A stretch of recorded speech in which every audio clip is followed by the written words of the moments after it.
and welcome back. Now, if you think young children are apathetic and don't care about world issues, we are about to prove you wrong. Yeah, today's show we have Faye Simanjuntak from Rumah Faye organization.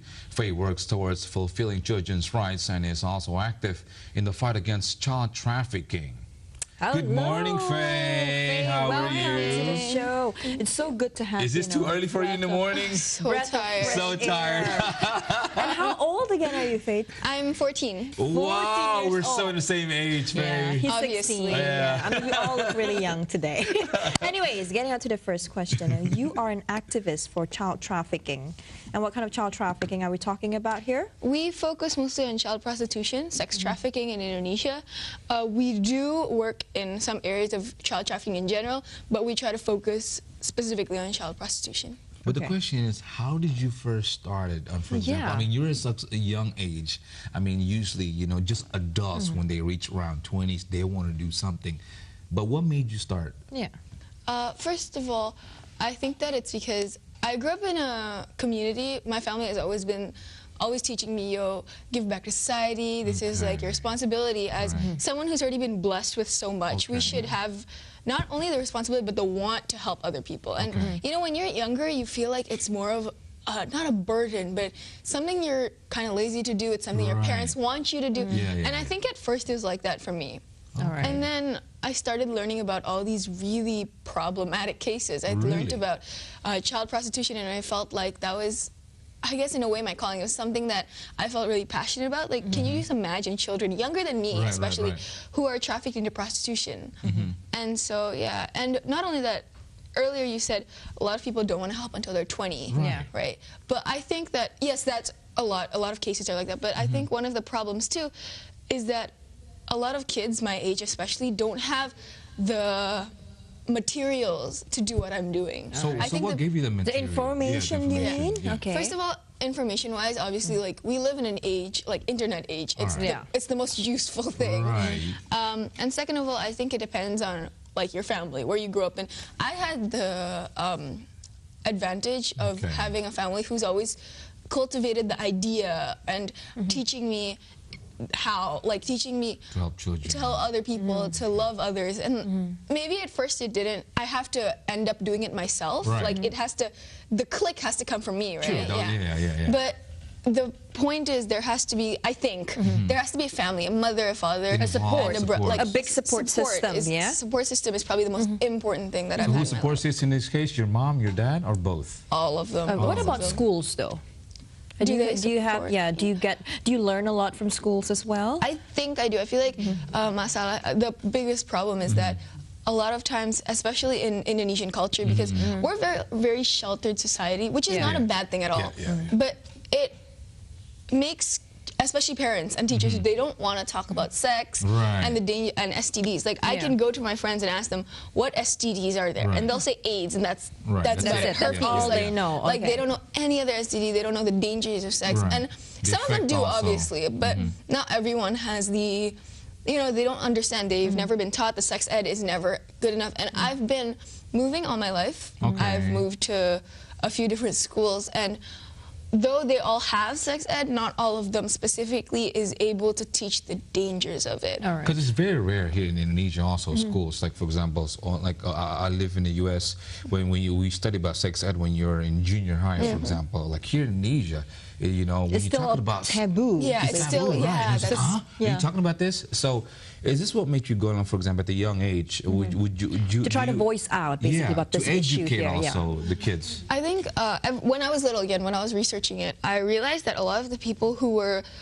active in this line of duty, if you will, were older people, which is, again, not bad at all. It's amazing that people are doing that. But not only that, again, there weren't much people who were working in this anyway. If there were, first of all, they weren't Indonesian. Second of all, they weren't really young. And it's hard to connect to your target group when you can't empathize with them. And so I realized that as a young Indonesian female, I kind of have a way to connect with these kids. I realized that it's easier for them to listen to me and open up to me than it would be to someone older, a 60-year-old American or Canadian, or which I have nothing against them. It's amazing that they're so willing to help other children, especially in other countries. But I feel like... You know, it's amazing what you're doing right now at such a young age. But again, is there a lot of people, a lot of children your age basically who's doing the same thing, who's able to voice out and wanted to educate in terms of, you know, even, let's not just talk about trafficking, child trafficking, but any other, you know, cases, issues. Yeah. Again, there are a lot of kids who want to do something but don't have the materials to do that. So a lot of my friends actually are the ones who are like, hey, can I join? Can I help you with anything? Can I help you with fundraising? Yeah, which is amazing because Rumah Faye is self-funded and self-governed. We do take donations, but we don't run on them. And so the fact, what we do value the most is probably volunteering. That's like the core of what we do, basically. So, and we try to incorporate young people because that's not, our goal is not only to raise awareness about child trafficking and to save these children, but also to make other children understand that they can do something. To educate also, To educate not just people who, anak-anak, the kids who are open to selling their bodies, but also educating kids who don't understand that this is happening at their own backyard. Would you have any moments where, for example, maybe adults would say, hey, you know, do you know what you're doing? Or, you know, are you a bit too young to actually understand such a case like this? Do you have any, though you meet up with that kind of person? That surprisingly has not happened that much, but it has happened. And let me tell you, the first time it happened, I don't know, like it really hurt because... You're trying to do something good. The way I thought about it was like, if you're not doing anything, I feel like this is my responsibility to do something. And it's like, you don't want me to do this? And I just, you know, like, you feel really, like, brokenhearted in a way.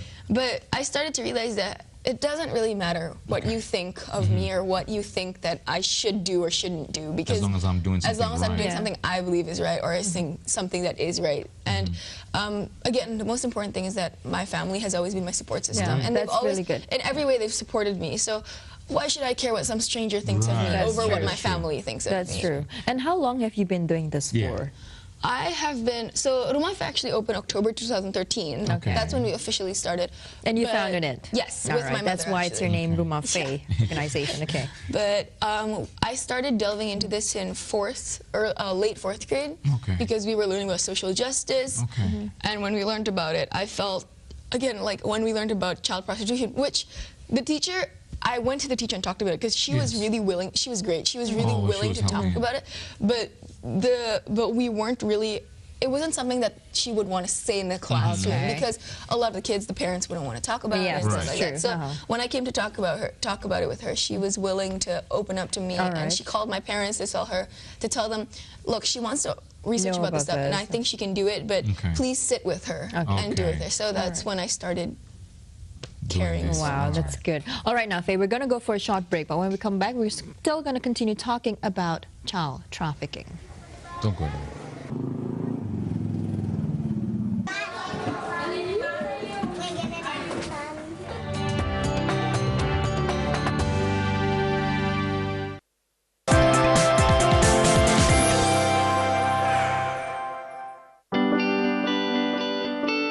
Bogor Palace deer. Where did they come from? These spotted deer, or axis, were brought from Nepal by British Governor General Thomas Stamford Raffles in 1808 to adorn the palace gardens. An adult spotted deer can reach 1 meter in height, with a stag weighing at 70 kilograms and the doe at 50 kilograms. The habitat of spotted deer is spread through various countries like India, Bhutan, and Bangladesh. Today, there are 600 spotted deer within the Bogor Palace.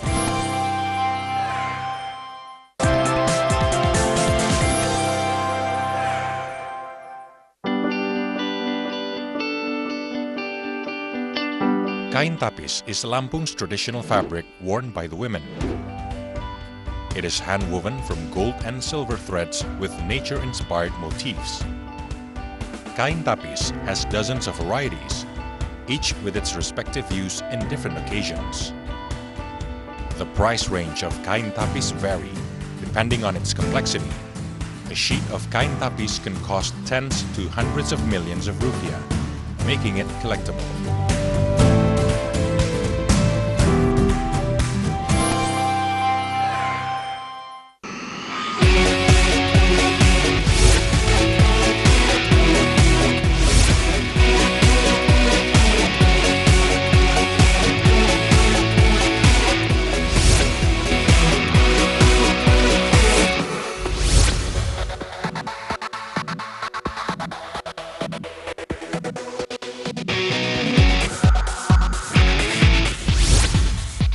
auto-engaging.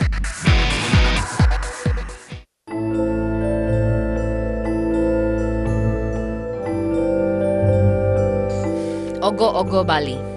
To welcome the day of silence, the Balinese Hindus take the streets and perform the ritual that includes the parade of ogo-ogo.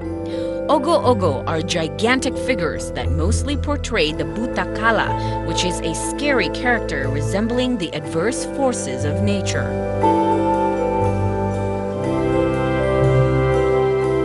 It takes around 1 to 1.5 months to create a single ogo-ogo. The funds to create them are raised from villagers' donation. The villagers would then work together to create the ogo-ogo voluntarily. The ogo-ogo parade runs across the village to a predestined spot where they are lit on fire as a symbol to keep negativity away from the people.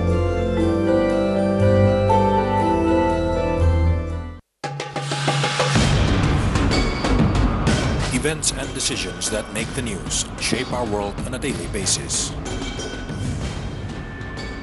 We gather and deliver the information you need to decide yours.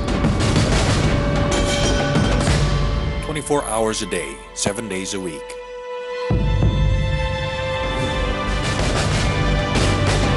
From the latest news bulletins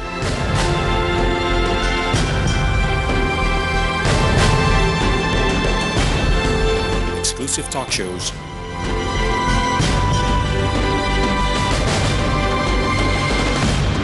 look at what's driving the global economy, to feature presentations.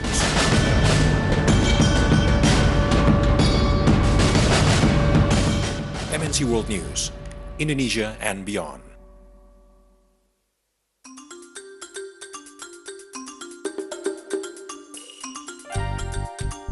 Sade village sits in the island of Lombok nearby the West Nusa Tenggara capital, Mataram. The village houses Lombok's indigenous Sasak tribe with a population of just 150 families. The inflow of modern influence seems to not be enough to pull the tradition roots out of the village. Be it the traditional houses, the local women who are experts in weaving the traditional ikat fabric, to the traditional Sasak dance and music, are the heritage that are still passed on to their children and grandchildren. Thanks to its originality, this village, the oldest village in South Lombok, has dedicated itself for tourism since 1975.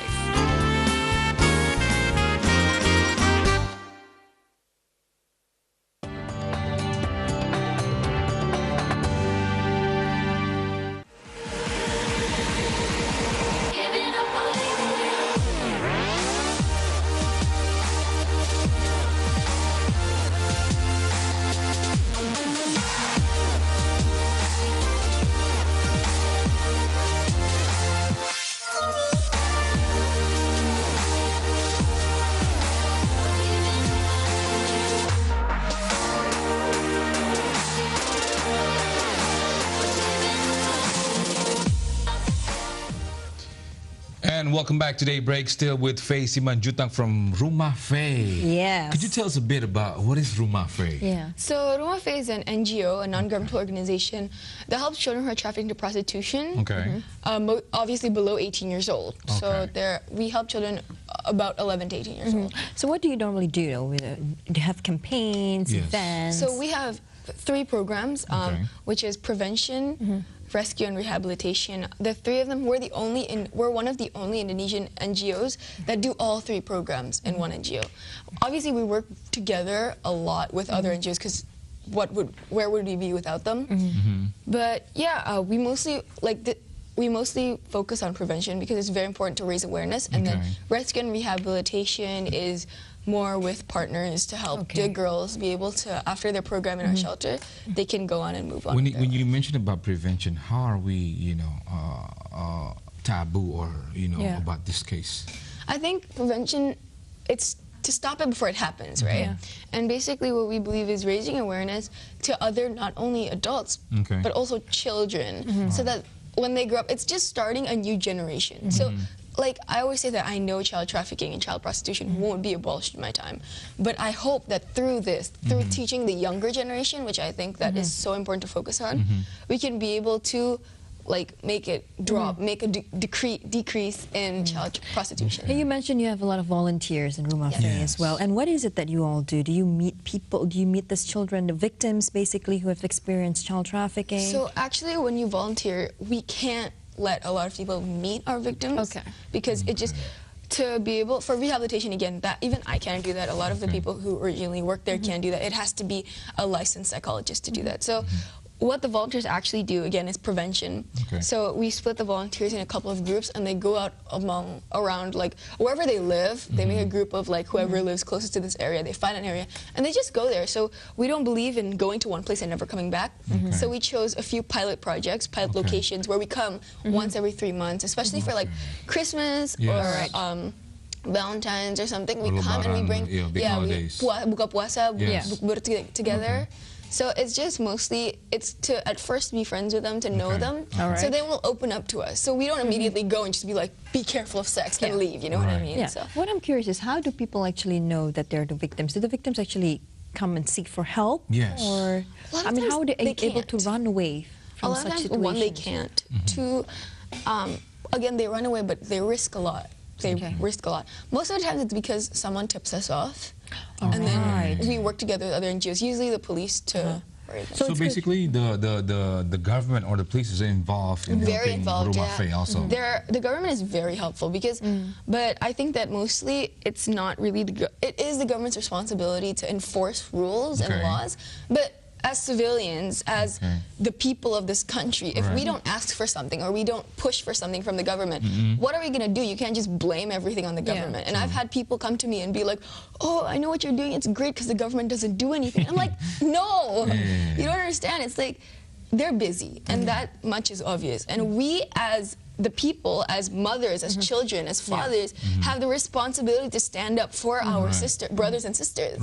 To, you know, enforce these laws ourselves, bring awareness towards this, and especially like you said, prostitution, sex is a taboo here. So I feel like it's our responsibility to untaboo it, make it not a myth anymore. Now, how do you untaboo it, though? I mean, how do you create the awareness, basically? I think first of all, again, me as a child, talking about sex, it's already a way that I feel like I'm already tabooing it. I go to places and I see a certain development, I guess, in the way they talk about it. Because at first they would be like, ha, like they wouldn't really want to talk about shy, and then they would start opening up about it, and you would see the development from ha to, I understand like the dangers of this. So you have the process of that, right? And how do we know, or do we have the data here in Indonesia? Are we having, I mean, is there a lot of kids that are going through child trafficking? So out of 194 countries, Indonesia is the 47th with the most human trafficking. And wow, 47th. So, Okay. So first of all, the reason I go into sex trafficking is because human trafficking is the 3rd largest criminal industry in the world. 79% of that is prostitution, is sex trafficking, is commercial sex exploitation. And so I started to look more into Indonesia. So 30%, and this is a bit outdated. I think it's a larger number now, actually. Now a larger number. Yeah, 30% of the children, people who are trafficked, are below 18 years old. Below 18, 30%, wow. which is a lot. And 40 to 70,000 children are trafficking of sex. How do you get that data, though, to be honest? We check. Honestly, there aren't a lot of people who want to do. I mean, nobody who want to check for data in Indonesia specifically, but mostly UNICEF and ECPAT are the most. So you guys are working together with UNICEF and the ECPAT also? Yes, ECPAT is. They're all very, because I feel like in NGOs it's very important to work together. That's probably the biggest thing in networks like this, because how else would we know about this, know about that, help to stop something, raid a place? So. And what's curious also, for example, she's at the young age, you know, and then you want to be involved, you want to help. Are you in school also, by any chance? How do you manage to actually balance my mom always makes sure. My mom always makes sure that school is the most important. Like, no matter what, Rumah Faye always comes second to school first, because the way she puts it, how am I going to help other people if I don't have an education? So obviously I have my amazing team, and they're the ones who are always, they actually work They're the your ones age who, also, or they're older? No, they're old. They're legal. They're legally allowed to work. But again, the volunteers who are underage, again, school first, and then when we all have holiday, we're like, yo, what do you want to do? So obviously, it's honestly not that hard. I just have to focus on school. My mom never pushes me to do anything that I'm too tired to, or that that I'm in the middle of exams or school. But once I'm in holiday or it's a weekend and there's nothing coming up, that's like crunch time. All right. Now we go back a bit to prevention, okay? And you mentioned a lot of these children at a young age, starting from what? Do they start from 8?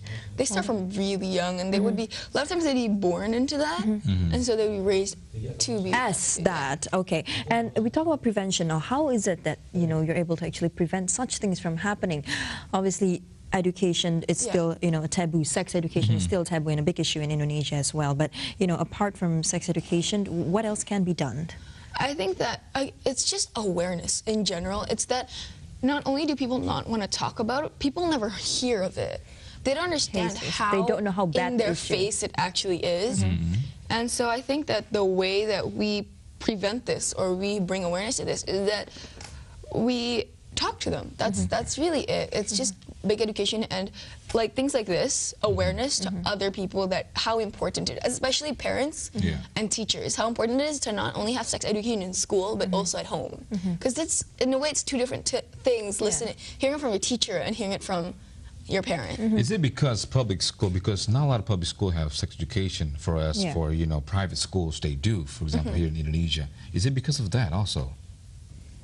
Like, for example, you mentioned about sex education and they're taboo, they don't know information. Is that what caused these kids that doesn't know about the informations? I think, yeah, that's one of the huge things, in that, is that nobody hears about it, nobody understands it, nobody knows how dangerous it is until they get into it. And then that's it. And you in Rumah Faye have met with the victims, right? I mean, you've spoken to the victims and all. And how are they, you know, after going through all that process at such a young age? You know, do you think there's a possibility that they will grow up, you know, just, you know, being depressed or not being able to live a normal human life after that? That's been a fear for a long time, I think. But after I met a lot of the victims, they're very, I don't meet a lot, because one, I'm not really allowed to. Psychologically, I'm afraid to say something wrong. But the ones I have met, they're probably the strongest people I've ever met. And it's crazy to think that these kids, these girls, a lot of them are already adults when we save them, but or like older, they're 18, 17, 16, 16 to 18, and they're probably the strongest people I've ever met. Again, they've been through so much, and they can tell me this, but for some reason, a lot of times they're not too open. They're open, but then, like, they want to share this with me. It's like, in a way, they know what people want to hear, and they're telling us what we need to hear. And it's amazing, because a lot of them, they're traumatized, obviously. Yes, always. But a lot of times they're also, it's like they want something better for other people, and that's why they're so open to do this. And so something we implement in our shelter is that we have a 100-day program. If they're not ready after that, we bring them to another NGO. But in our program, we work together with companies, actually, like clothing companies and stuff like that. And these people will send female workers to come to our shelter and teach the victims how to do things. The survivors, they're going to teach them like how to print clothes, something that you can apply, not just cooking and sewing, but also like we work together with companies who are willing to take these girls, to hire these girls in future, so a and job it's familiar. for them. It's familiar because the person who taught them would be working. Would be there as well. I think that's really good. Now, one last, you know, last thing though. You have a message to send to people out there, especially to create awareness. You may do so now. You can be in it right here. So this is to Indonesian girls. I just want to tell you that no matter what anybody says, no matter what people think you can or can't do, whatever people tell you, it's not true. That you're strong and you're capable of doing anything you ever want to do, as long as you chase it, as long as you push for it, as long as you realize that if this is something you're passionate about, this is something that you're called to do. This is something that you can't just give up once you think that you can't do it anymore. And I think that if you ever need anything, if you ever feel a calling to do something that I can ever help with, everybody can just go to my website or our Facebook. But it's just that I feel like a lot of times when we girls, or when we young, not just girls actually, when we young people want to do something, we can't do it because we're told we can, or we don't have the things. So I'm asking you, if you feel the passion to do something, do it. And all right, Faye Simanjuntak, thank you so much. That was amazing. Keep on doing, keep on doing what you're doing with Rumah Faye organization, and I hope other children will be able to do the same thing as you to create awareness. Thank you so much. Thank you so much. Well, after the break, we have a tragic news from Papua, Indonesia, following a military plane crash. We'll be right back.